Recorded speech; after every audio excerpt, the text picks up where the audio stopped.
j'espère que vous allez bien, que vous ne m'avez pas trop oublié, ce qui pourrait se comprendre, puisque après presque 1 mois et demi d'absence de la chaîne YouTube, voilà, je suis enfin de retour après avoir passé une dizaine d'examens la semaine dernière à la fac. Les semaines d'avant, il fallait que je révise à fond, donc c'est pour vous dire, le dernier livre que j'ai lu, j'ai mis à peu près 1 mois à le lire, c'était une vraie torture, mais maintenant que tout ça est fini, je suis très heureuse de pouvoir reprendre un rythme un petit peu plus rapide, on va dire, puisque là c'était vraiment catastrophique, et surtout pouvoir vous retrouver sur la chaîne et vous filmer des nouvelles vidéos. Donc comme vous l'aurez vu au titre, aujourd'hui ce sera une vidéo au fil des livres, puisque j'ai choisi de reprendre ce format. J'ai envie de vous faire également d'autres vidéos un peu plus tag, un peu plus, voilà, pas que des vidéos point lecture, mais j'ai pensé que revenir sur la chaîne avec une vidéo point lecture, ça pouvait être sympa et un petit peu logique. Donc on va commencer tout de suite. Par contre, les deux premiers livres que je vais vous présenter, je ne les ai plus en ma possession et ça fait un moment que je les ai lus. Donc je vous lirai la 4e de couverture que j'ai ici sur mon ordinateur et je vous mettrai une image ici. Donc on va commencer tout de suite avec un livre de Marc Lévy que je n'avais toujours pas lu et qui est « Et si c'était vrai ?» Donc ce livre-là, j'ai voulu le lire tout d'abord parce que j'aime beaucoup l'auteur, mais aussi parce que le film fait partie de mes films préférés. Mais voilà, je n'avais pas lu le livre, il ne faut pas chercher pourquoi. Et je vais tout de suite vous lire la 4e de couverture. Que penser d'une femme qui choisit le placard de votre salle de bain pour y passer ses journées? Qui s'étonne que vous puissiez la voir? Qui disparaît et réapparaît à sa guise et qui prétend être plongée dans un profond coma à l'autre bout de la ville? Faut-il lui faire consulter un psychiatre? En consulter un soi-même? Ou tout au contraire, se laisser emporter par une extravagante aventure? Et si c'était vrai? S'il était vrai qu'Arthur soit le seul homme qui puisse partager le secret de Lorraine, contempler celle que personne ne voit, parler à celle que personne n'entend. Donc voilà, c'est une 4e de couverture, je trouve, qui résume vraiment très bien le livre. Comme je disais, j'adore cet auteur, j'adore sa plume. Il y a quelque chose qui se dégage de ces livres que j'aime vraiment beaucoup. Ça transmet vraiment des émotions et c'est ça que j'aime beaucoup dans son écriture. La plupart des livres que j'ai lus de cet auteur sont des coups de cœur, donc voilà, c'est pour vous dire à quel point je l'aime. Et comme ça fait partie de mes films préférés, c'est un petit peu une obligation que j'ai lu le livre, je pense, en tant qu'accro de la lecture. C'était limite une honte de ne pas avoir lu le livre. Et j'ai bien aimé l'histoire, voilà, sans surprise, bien que le film soit comme d'habitude très différent du livre. Et je pense que le fait que j'ai vu le film avant le livre a pas mal joué, puisque je préfère le film. Voilà, vous avez bien entendu.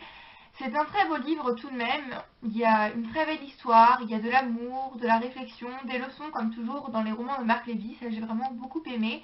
Les personnages sont vraiment très bien, encore une fois, c'est des personnages vraiment très humains auxquels on est obligé de s'attacher vraiment très rapidement, mais j'ai trouvé par moments vraiment des longueurs, j'ai trouvé le livre vraiment très long, pourtant il fait à peine 200 pages, c'est vraiment un très petit livre.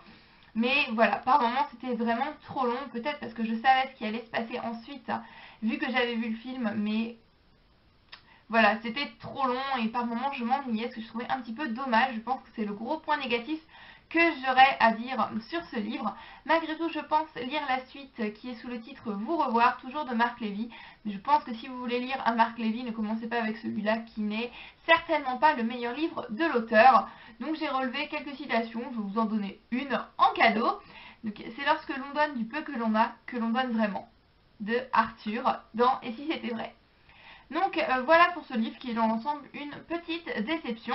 J'ai donc enchaîné avec ensuite le premier tome d'une saga qui est la saga Les Enquêtes d'Enola Holmes. Et le premier tome s'appelle La double disparition. Donc je vais maintenant vous lire la 4e de couverture qui est un petit peu longue. Ceux qui disent que Sherlock Holmes est le meilleur détective du monde ignorent encore l'existence de sa sœur Enola Holmes. S'il est une chose que j'aimerais savoir, c'est pourquoi ma mère m'a nommée Enola. Enola qui à l'inverse lit alone, en anglais seule. Et c'est bel et bien seule que je me suis retrouvée le jour de mes 14 ans, ma mère ayant disparu de notre manoir de façon inexpliquée. J'ai alors été contrainte d'en informer mes frères aînés que je n'avais pas revu depuis 10 ans Mycroft et Sherlock Holmes. Et ce n'était pas eux qui allaient m'être d'un grand secours. Petit peu de mal aujourd'hui. Jugeant que mon éducation laissait à désirer, Mycroft n'avait qu'une idée, m'expédier en pension pour faire de moi une lady. En outre, Sherlock estimait ma capacité crânienne bien trop limitée pour pouvoir résoudre le mystère de cette disparition. J'étais pourtant la seule à avoir décidé des indices dont mon détective de frère n'avait pas la moindre idée. C'est donc le cœur rempli d'espoir que j'ai décidé, malgré mes appréhensions, de partir à la recherche de ma mère, seule. Donc voilà pour la 4e ligne de couverture qui, encore une fois, je trouve résume vraiment très très bien le livre. J'ai été attirée par l'originalité de ce livre et le challenge un petit peu que s'est lancé l'auteur, puisque c'est pas rien quand même, je pense, de s'attaquer à Sherlock Holmes. Donc Nancy Springer a eu là grosse ambition et ça a été très très bien mené. En plus, ça se passe dans l'Angleterre, une époque que j'aime vraiment beaucoup. Donc voilà, tous les romans qui se passent en Angleterre, moi j'aime beaucoup. Et là, j'ai vraiment adoré. Les personnages sont vraiment très très bien. Le personnage d'Enola est un personnage vraiment très maligne, très courageuse. Voilà, j'ai beaucoup aimé ça. Elle se laisse pas faire. Son frère, par exemple, Mycroft, la rabaisse tout le temps, mais elle s'en fiche. Quand elle veut quelque chose, elle est prête à tout. Et ça, c'est une chose que j'ai beaucoup admirée. Et ça nous permet de voir un petit peu Sherlock Holmes sous un autre point de vue, le point de vue de sa sœur. Et ça, c'est ça que j'ai le plus adoré, je pense, dans ce livre. C'est une très bonne histoire. En plus, l'intrigue est vraiment très très bien menée du début à la fin. On a envie de savoir ce qu'il est arrivé à sa mère. Et ensuite, une autre intrigue va se greffer sur ça. Une très bonne intrigue également. Et il y a vraiment beaucoup de suspense, l'intrigue est très bien menée de la part de l'auteur, donc comme je disais c'est Nancy Springer, et c'est paru chez Nathan. Désolée, j'ai oublié de le dire. Mais le point négatif que je trouve encore à ce livre, c'est des longueurs. Cette fois-ci, c'est à propos des descriptions. Il y avait vraiment des descriptions qui étaient très longues, mais qui n'avaient franchement, je trouve, pas d'intérêt par moment, et ça m'a vraiment freiné dans ma lecture, ça m'a plombé un petit peu la lecture malgré tout. C'est un très bon livre. L'action, il y en avait, mais c'est arrivé un petit peu trop tard à mon goût. Mais c'est un très bon premier tome et je pense lire la suite avec grand plaisir. Ensuite, le 3e et dernier livre que je vais vous présenter, que j'ai mis un mois à lire, comme je vous le disais, et que j'ai terminé hier. Il s'agit de Comment devenir une rockstar ou pas de Anne Persin, paru aux éditions Rouergue. Donc c'est le 3e et dernier tome de la saga Comment bien rater ses vacances de Anne Persin. Je pense que vous la connaissez si vous êtes depuis un long moment sur ma chaîne, puisque j'en parle vraiment beaucoup. Donc je ne vais pas m'étaler sur ce que j'ai pensé de ce tome-ci, puisque de toute manière je pense vous faire une vidéo juste sur la saga entière qui fut un réel coup de cœur. Donc dans ce tome-ci on continue à suivre le personnage de Maxime Ménard, qui cette fois-ci a décidé de monter un groupe de rock. Donc comme d'habitude, on va suivre la suite de ses aventures avec sa copine Natacha, la suite de sa vie, un petit peu ce qui va se passer avec ses amis Kevin et Alex, sa grand-mère également. On va retrouver un petit peu plus son oncle qu'on va découvrir là plus en profondeur. C'est une chose que j'ai vraiment beaucoup aimé dans ce tome-là. Mais ce que j'ai surtout aimé, c'est retrouver le style de Anne Persin et le personnage de Maxime. Anne Persin est une auteure que je commence à vraiment beaucoup aimer. Elle a un humour pas possible en tous les cas dans cette saga, elle a vraiment beaucoup d'humour. J'ai pu lire également un autre livre Western Girl qui est drôle également mais un petit peu moins. Et j'ai vu qu'elle a fait d'autres livres au sujet beaucoup plus sérieux. Donc je pense qu'elle peut jouer sur plusieurs registres. Et en tous les cas cette saga est vraiment très bien dans le genre saga détente, je ne peux que vous la conseiller. J'ai trouvé ce tome un petit peu mieux que les précédents, même s'il est largement à la hauteur des précédents, puisque à travers le personnage de Julius et le personnage de l'oncle de Maxime, on va traiter de sujets un petit peu plus lourds, un petit peu plus sérieux, et notamment de la différence, comment la différence est perçue par la société et comment on peut ressentir sa propre différence. Ça, j'ai trouvé ça vraiment très poignant. Je trouve qu'il y a une touche d'émotion en plus dans ce tome-ci qui n'était pas forcément présente dans les autres tomes. Et ça, c'est une chose que j'ai vraiment beaucoup aimé. En plus, celui-ci est plus épais que le précédent, donc c'est un réel plaisir. Ça dure plus longtemps et franchement, c'est une saga que je ne peux que vous conseiller. Le personnage de Maxime qui ne peut que se mettre dans des situations pas possibles, c'est juste super drôle, franchement. Si vous aimez un petit peu les lectures chiquites, les lectures détentes, c'est une saga young adulte que je ne peux que vous recommander, qui m'a fait éclater de rire à de nombreuses reprises. Franchement, c'est une perle, c'est un moment de détente assuré.